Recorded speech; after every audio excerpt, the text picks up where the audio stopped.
I accidentally knocked over the frozen meat. Just then the steel door of the freezer was closed from outside. The sound of the meat hitting the floor overlapped with the locking sound, so I didn't realize I was trapped at all, until that damn manager turned off the store's power. Only then did I realize something was wrong.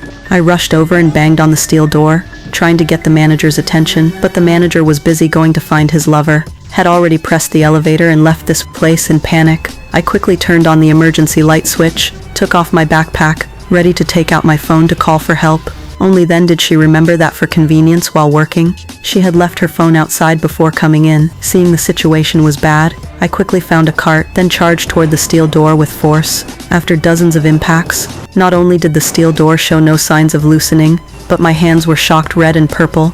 Even worse, the freezer temperature was still dropping. I definitely couldn't last until work the next day. I would surely freeze to death here. I could only keep rubbing my body with my hands, then put both hands in my pants pockets, trying as much as possible to maintain my body temperature. However, just then, I suddenly found a movie ticket in my pocket, looking at today's last showing. With information that there were 2 minutes left before it ended, I quickly ran to the steel door, stared intently at the hands on my watch, afraid to miss even a second. As the movie theater audience left one by one, I didn't rush to call for help, just kept watching my watch, seeing the audience was about to completely leave the theater. Only then did I grab a tray and desperately bang on the steel door, and at this time the crowd was just passing by the freezer door. But who knew after the audience left, they were only busy criticizing the movie. No one heard my cries for help at all. Only a little boy seemed to hear something and called his father over to check. But when the boy's father came over, my finger happened to be injured by the tray at this moment.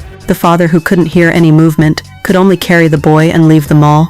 After sending off the last wave of customers, all the lights were turned off, leaving only me desperately curled up in the corner shivering. However, just when I was in despair, the exhaust fan in the freezer caught my attention. I suddenly had a bold idea.